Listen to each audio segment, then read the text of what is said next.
How stupid do they think we are? Apparently, very. Talking about that coming up. Trump indictment backfire. Of course. And East Palestine is getting worse. Nobody's talking about it. You know, went through the news cycle. Nobody cares. But they're still living in East Palestine. Barely living, I should say. And still being ignored. We're going to talk about all that and more coming up tonight. Welcome to the Jay Sheldon Show. It is a Saturday night. We are live on rumble.com, Facebook, YouTube, and twitch.tv.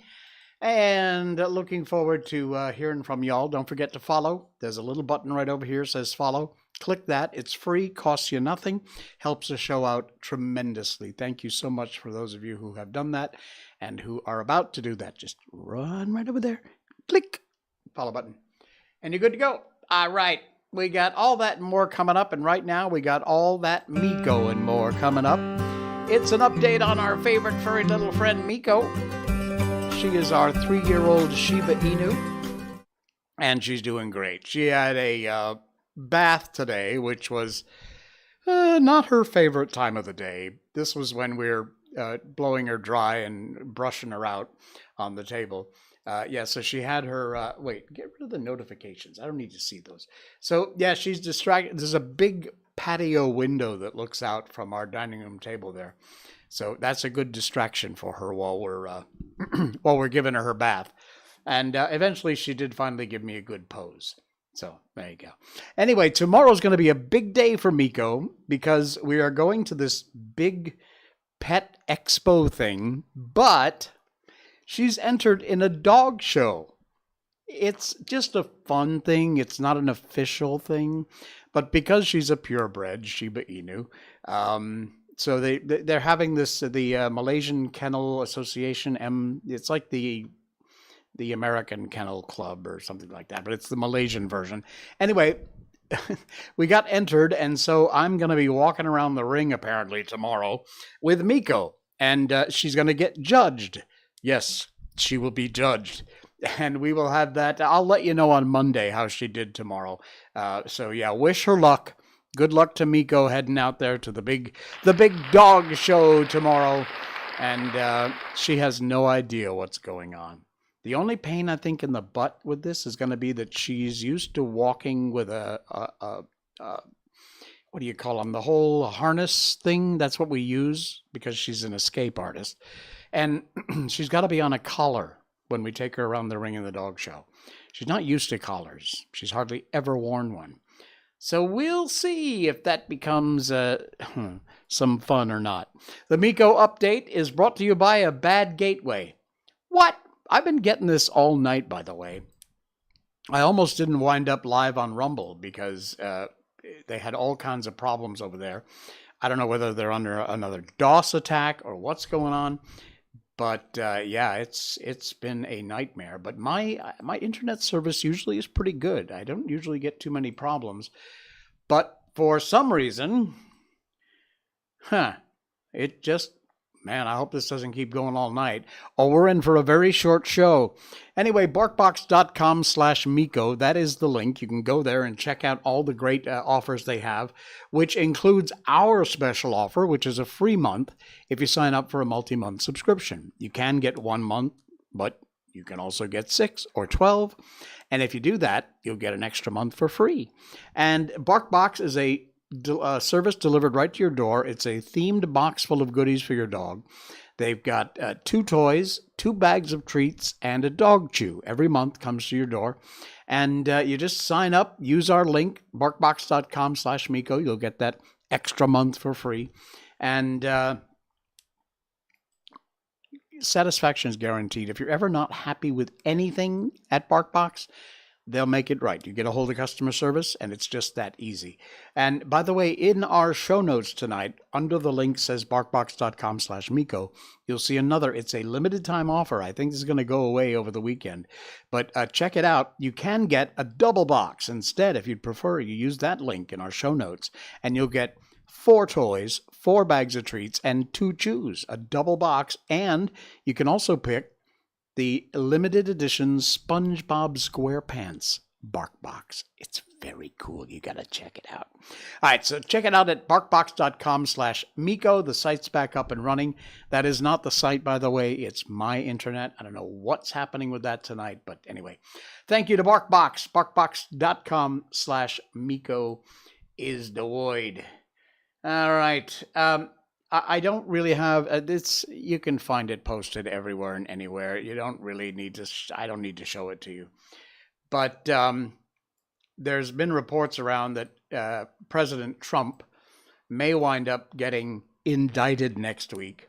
Which, you know what? You go right ahead and do your thing, because all it's going to do is make things even stronger for Trump.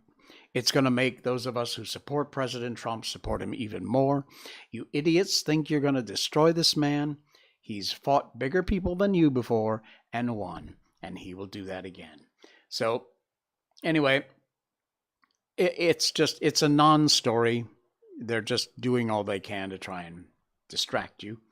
And in some cases, it might be working. But hopefully not with my smart audience, because they realize they're smarter than that. Anyway. All right. So, speaking of being distracted, I opened the show by saying, how stupid do they think we are? Well, apparently they think we are very, very stupid. Have you seen this headline? This is just insane. These morons. Oh, look, over here, shiny red object. This from the New York Post. COVID-19 pandemic may have originated in raccoon dogs in China. Is that a thing? Raccoon dogs, yeah. Despite the fact that it has been virtually proven that it was the result of a lab leak. This cuddly-looking creature, they say, might have caused the corona pandemic. Now, we all know it's not true. Nobody's buying it, but they're just trying to do everything they can to distract you. 3 years after COVID-19 brought the world to its knees, the scientific community remains bitterly divided over the origins of the virus. This growing consensus that it was manufactured inside the Wuhan Institute of Virology during gain-of-function research. And now, just because they needed something to distract you, a new analysis of genetic material from the infamous Wuhan wet market, you know, the bat thing. We didn't buy the bat bullshit, and we're not buying the raccoon dog bullshit, okay? Anyway, analysis of the sequences collected in the market, January 2020, shows raccoon dogs being illegally sold at the wet market and may have been carrying and shedding the virus at the outbreak of the pandemic. That is according to an article in The Atlantic. Not exactly the most middle-of-the-road, trustworthy publication, The Atlantic. Give me a break. Researchers who conducted the analysis have expressed caution about their findings, which do not conclusively prove that raccoon dogs were the original host of the virus. These findings have also been met with derision by some politicians and pundits, with one saying the raccoon dog hypothesis is nothing more than a distraction from growing evidence that the virus leaked from a lab. So there you go. There, by the way, no, that's not a raccoon dog, is it? I guess it is. That's weird. That doesn't look like the picture I put in our thumbnails, which is actually a raccoon dog. Anyway, very weird. According to The Atlantic, they found several surfaces in and around one stall at the market, including a cart and a defeathering machine, produced virus-positive samples that also contained genetic material from the raccoon dog. There's a raccoon dog. It does look a lot like a raccoon, doesn't it? Like maybe just a bigger raccoon. But apparently a raccoon dog is a thing. And it's a thing to distract you from the fact that the virus leaked from a lab with gain-of-function research. We all know it. We're not buying your crap. We didn't buy the bat crap, and we're not buying the raccoon dog crap. So you just keep trying. It isn't going to work. Unbelievable. All right. We did actually put one short article in our show notes about this whole Trump crap. It's from the Washington Examiner, so a pretty even-handed publication.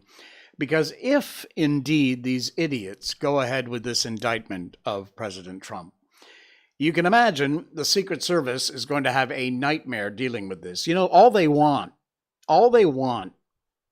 is him perp walked. That's all they want. They're just looking for him to get perp walked and to get the footage and the TV coverage and the pictures. Well, hang on. I got to get rid of these stupid pop-ups. And get rid of that. There we go. The indictment of former President Trump possibly on the horizon. New York security agencies reportedly collaborating ahead of expected safety needs. Local, state, federal law enforcement and security agencies conducting preliminary security assessments and working on potential security measures to ensure things go smoothly. Ultimately, the Secret Service has a say whether he gets handcuffed, where he's taken in and out of the court. All that goes through Secret Service. The other local state agencies, they can just go pound sand. Secret Service has it. And the agency involved are the New York Police Department, state court officers, Secret Service, FBI Joint Terrorism Task Force, Manhattan District Attorney's Office, who are the cause of all this crap. That according to NBC News. So, there you go.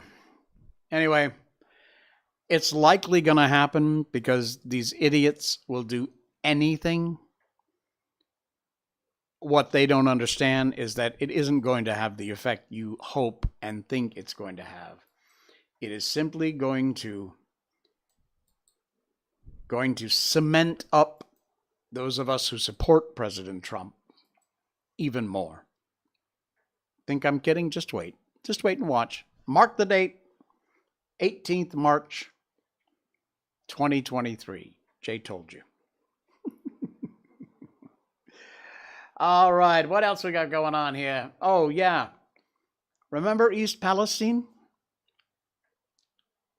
Train derailment? Morons burning all the chemicals? Poisoning the water, poisoning the air, poisoning the land? Well, it's still there. It hasn't gone away. Nobody's talking about it. And it's getting worse. This is an absolutely insane story from The Guardian. Biden still has never shown up. Buttigieg showed up in some little, cosplay outfit. The levels of carcinogenic chemicals near the Ohio derailment site far exceed a safe limit. EPA assessed a dioxin cancer risk threshold in 2010, but a federal cleanup is only triggered at far higher levels. Look at that mess. Newly released data shows soil in the Ohio town of East Palestine, scenes of a recent catastrophic train crash and chemical spill, if you didn't know that already, contains dioxin levels hundreds of times greater than the exposure threshold above which the EPA scientists in 2010 found poses cancer risks. The EPA then, in 2010, proposed lowering the cleanup threshold to reflect the science around this highly toxic chemical. But the Obama administration killed the rules, and the higher federal action threshold remains in place. The dioxin levels in East Palestine are below the federal action threshold, which, like I just said, the EPA told back in 2010, 13 years ago, they needed to be lowered because of the risks. An EPA administrator last week told Congress the levels were very low. Chemical experts, including former EPA officials who reviewed the data, called them concerning. The levels found in 2 soil samples were up to 14 times higher than dioxin soil limits in some states. The numbers point to wider contamination, according to a former head of the U.S. National Toxicology Program and an EPA scientist, Linda Birnbaum. The levels are not screaming high, she says, but we've confirmed that dioxins in East Palestine soil, the EPA must test the soil in the area more broadly. This is a mess. It is being ignored. And you ignore this at your own peril, folks. It's absolutely insane that they just turn a blind eye. Unbelievable. Too busy worrying about how to bail out banks over and above the 250,000 limit. Here's one for you. You know, this is incredible. It's from Blaze Media. Executives of the San Francisco bank are now getting a $30 billion bailout. You know where that money's coming from? You. Apparently, these executives at this bank had dumped their stock ahead of the bank collapse. These people need to be in prison. You know what? Release the January 6th prisoners, because they are just political prisoners who've been held for all this time with no justification. And use those cells to stick these executives' ass in jail for a good long time, if not forever. Biden's Treasury Secretary, Janet Yellen, idiot, had a joint statement Thursday along with the heads of the Federal Reserve and the Federal Deposit Insurance Corporation.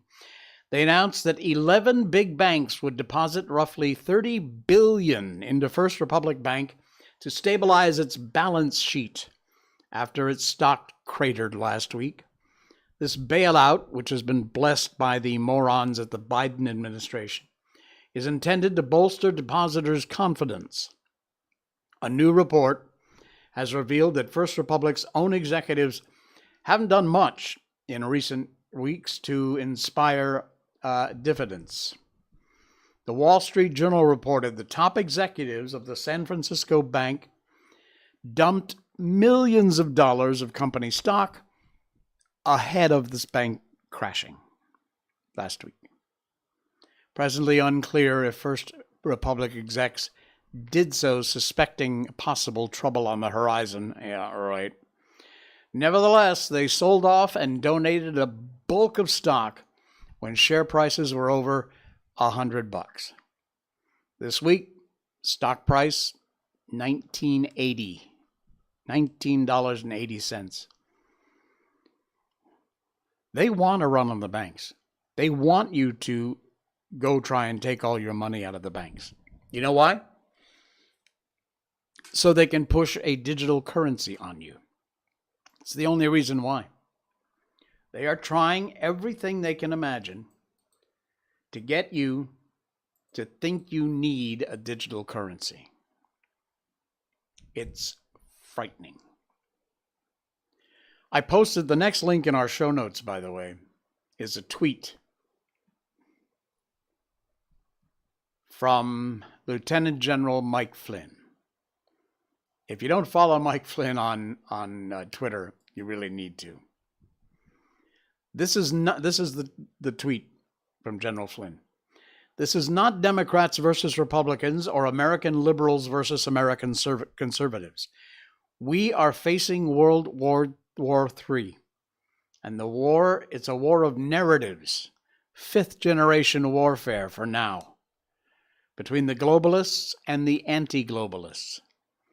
The globalists, represented by the WEF, know they are overexposed. And we, you and I, are winning. The globalists' arrogance will be their downfall in the end. In your communities, stand up and speak up. You always wonder, what can you do? There it is, from General Flynn. Stand up and speak up. Local action will have a national and international impact. Strengthen your faith, protect your freedoms over allowing fear and frustration to overwhelm you. Archbishop Vigano, the woke ideology and Agenda 2030 constitute an immense threat to the same survival of mankind.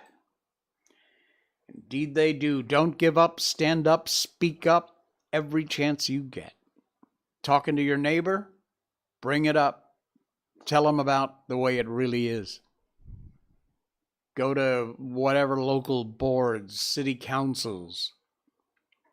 Stand up and speak up. Fight back. It's the only way it's going to work, folks. It is the only way to make a difference. And you can make a difference. Don't think there's nothing you can do about it. You just got to put up with it. You don't. Your voice counts. Call your representative. Call your senators. Let them know. Call your congresspeople. Let them know how you feel about this crap. And that you're not going to put up with it. And you vote. And by the way, make sure you do vote. Because that's what makes the difference. You know, they have a list. They know who votes and who doesn't vote. When you call those congresspeople's office, they know whether you voted or not. Not who you voted for necessarily, but they know if you vote or not. And if it's checked by your name that you don't vote, they couldn't care less what you have to say. They'll pretend they're listening, but they're not, because they don't care. You don't vote. But if that little checkbox says you vote, you have their ear. That's the way it works.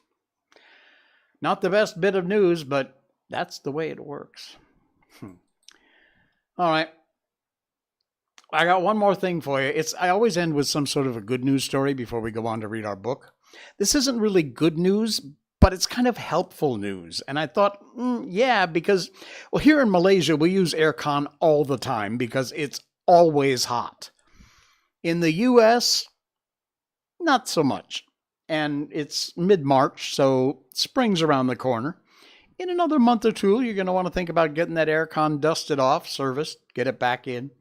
But there are plenty of places all around the country where it is hot, and you do use aircon. And this is a fascinating article that I just did some of this stuff, and it really did help. It's from Chili Sauce. The link is in our show notes.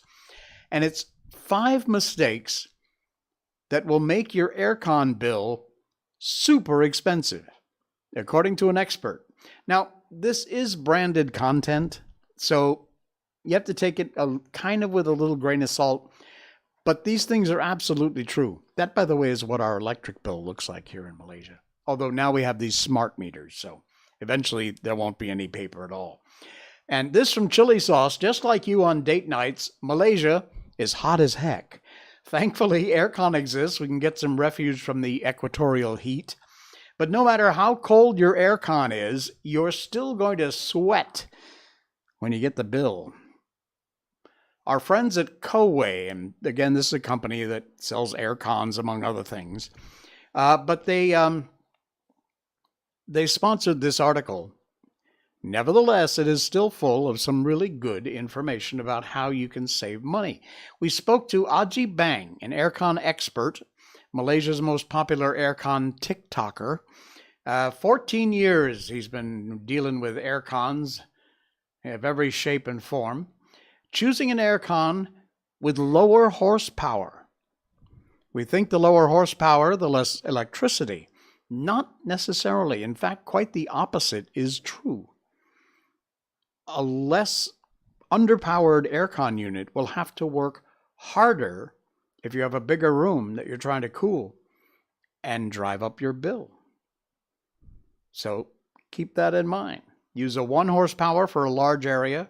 The compressor will have to work even harder to cool the space. It's like a 1-ton lorry carrying around a 10-ton load. Okay, so that's one. Using aircon and fan at the same time to save electricity. You might have heard it's cheaper to run both your aircon and your fan. Cools the room faster. Uses less electricity.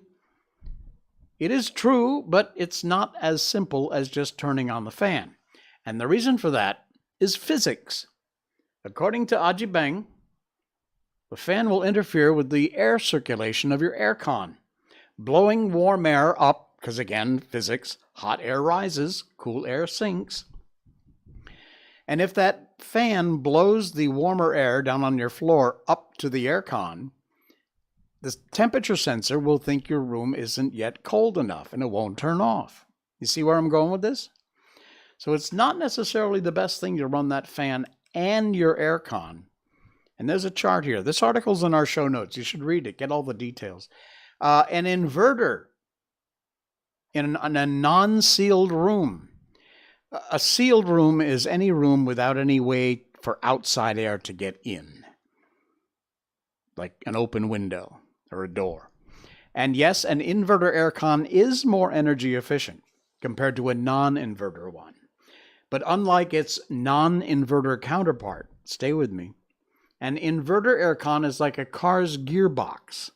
It starts in first gear. Once it has enough speed, switches to a next gear up, etc., to save petrol. All these savings literally go out the window if you have openings in your room. In fact, some houses here, you see these kind of windows here? Some houses in Malaysia have these sort of louvered windows, which are not sealed at all. And also somehow have these ventilation stones, which are the decorative ones you see in older houses that lets the air pass through. If you're trying to aircon a room like that with an inverter aircon, forget it. You're wasting money. This one, I just discovered this and I love it. Dry. Your aircon mode called dry. It may dry your wallet. And turbo may turbo the money out of your account. You can use dry, but set your temperature higher when you use the dry mode. And when you use the turbo mode, your electric meter goes ding, ding, ding, ding, ding. Serious. Make sure if you're going to use that, you just get home, your house is hot as hell, you want to cool it down quick, fine. But keep a close eye, run it for 5 minutes, and then dump that turbo mode because it is wasting your money. Anyway, a lot of great tips in here, and servicing aircons once they're not cold, that's not the time you service your aircon. Mr. Bang suggests once every 6 months. I will admit, now we had the whole pandemic and lockdowns and things, but I went 2 years before I just recently, in the last couple of weeks, had my aircon serviced. It was just unbelievable. And you would not believe the mold and bacteria. Take a look at this. Oh, yuck. That's the inside of an aircon that desperately needs a cleaning. Okay, can we not look at that anymore, please? Wicked bad. All right. Yeah. So clean your aircon, okay? Unbelievable. Hey. Okay. You ready for some book stuff? I'm ready for some book stuff. Before we do our book stuff, however, we are going to tell you about one of our sponsors, which is Brickhouse Nutrition. Give your healthy habits a boost with our superfood powder. It's Field of Greens from Brickhouse Nutrition. We created the best powdered greens and a science-backed formula. It's 100% real USDA organic fruits and vegetables. None of those extracts that other vegetable powders use. Antioxidants, fiber, prebiotics. It's safe for the whole family, all athletes. 1 scoop of Field of Greens gives you a full spectrum of colors, fruits, veggies, herbs, spices, and more. This nutrient-dense superfood powder helps with overall well-being and aiding in antioxidation, lipid metabolism, and glucose metabolism. Field of Greens is real food, not supplements. It's made from real food. Technically, it's not a supplement. And Field of Greens, you add that to your daily routine, and you'll see why they've received over 3,000 5-star reviews. Field of Greens from Brickhouse Nutrition. The link is one of the top links in our show notes. Go there and you will get a very, very special offer from The Jay Sheldon Show. So check it out. The link is in our show notes for Field of Greens and Brickhouse Nutrition. All right. It's White Fang, our book that we've been reading now for a long time, because it's a long book, but we love it. It's such a cool adventure. And we're going to continue it now. And this is part 4, I think, chapter 1 in White Fang. There was one lesson the dogs did learn.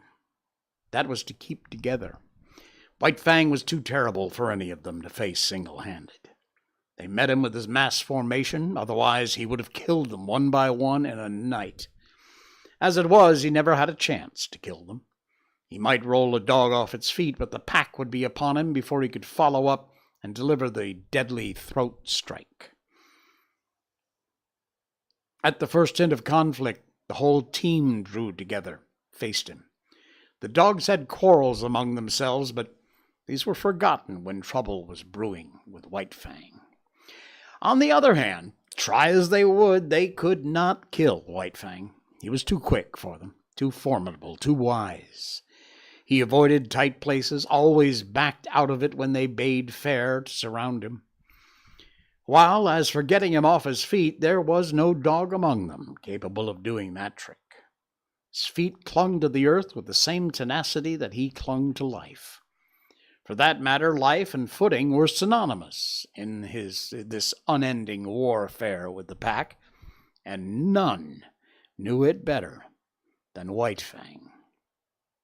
So he became the enemy of his kind.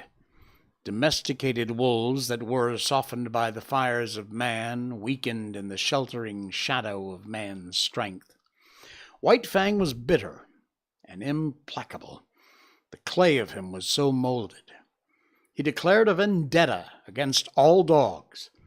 So terribly did he live this vendetta that Gray Beaver, fierce savage himself, could not but marvel at White Fang's ferocity. Never, he swore, had there been the like of this animal, and the Indians in strange villages swore likewise when they considered the tale of his killing amongst other dogs. When White Fang was nearly 5 years old, Gray Beaver took him on another great journey, and long remembered was the havoc he worked amongst the dogs of the many villages along the Mackenzie, across the Rockies, down the Porcupine to the Yukon. He reveled in the vengeance he wreaked upon his kind. They were ordinary, unsuspecting dogs. They'd not prepared for his swiftness and directness, for his attack without warning. They didn't know him for what he was, a lightning flash of slaughter. They bristled up to him stiff-legged and challenged, while he, wasting no time on elaborate preliminaries, snapped into action like a steel spring, and was at their throats, destroying them before they knew what was happening, and while they were yet in the throes of surprise. He became an adept at fighting. He economized. He never wasted his strength, never tussled. He was in too quick for that, and if he missed, was out again too quickly. The dislike for the wolf for close quarters was his to an unusual degree. He couldn't endure a prolonged contact with another body. It smacked of danger. It made him frantic. He must be away, free, on his own legs, touching no living thing. It was the wild still clinging to him, asserting itself through him. This feeling had been accentuated by the Ishmaelite life he'd led from his puppyhood. Danger lurked in contacts. It was the trap, ever the trap, the fear of it lurking deep in the life of him, woven into the fiber of him. In consequence, the strange dogs he encountered had no chance against him. He eluded their fangs. He got them or got away, himself untouched in either event. In the natural course of things, there were exceptions to this. There were times when several dogs pitching onto him punished him before he could get away. There were times when a single dog scored deeply on him, but these were accidents. In the main, so efficient a fighter had he become, he went his way unscathed. Another advantage he possessed was that of correctly judging time and distance. Not that he did this consciously, however. He didn't calculate such things. It was all automatic. His eyes saw correctly, and the nerves carried the vision correctly to his brain. The parts of him were better adjusted than those of the average dog. They worked together more smoothly, steadily. He was a better, far better, nervous, mental, and muscular coordination. When his eyes conveyed to his brain the moving image of an action, his brain, without conscious effort, knew the space that limited that action, and the time required for its completion. Thus, he could avoid the leap of another dog, or the drive of its fangs, and at the same moment could seize the infinitesimal fraction of time in which to deliver his own attack. Body and brain, this was a more perfect mechanism. Not that he was to be praised for it. Nature had been more generous to him than to the average animal. That was all. It was in the summer that White Fang arrived at Fort Yukon. And that's where we're going to leave it for tonight.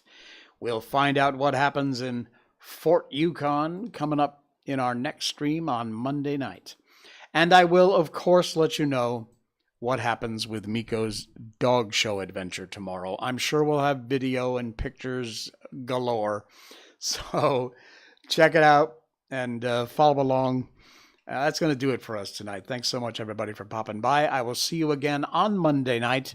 Hey, Luna Amethyst, hello there. Good to see you. All right. Nice to have you in on the stream. We'll see you again on Monday night. Be sure and like, follow, share. Free for you to do, easy, and really helps the show out a lot. I'll see you Monday. This has been The Jay Sheldon Show. Good night.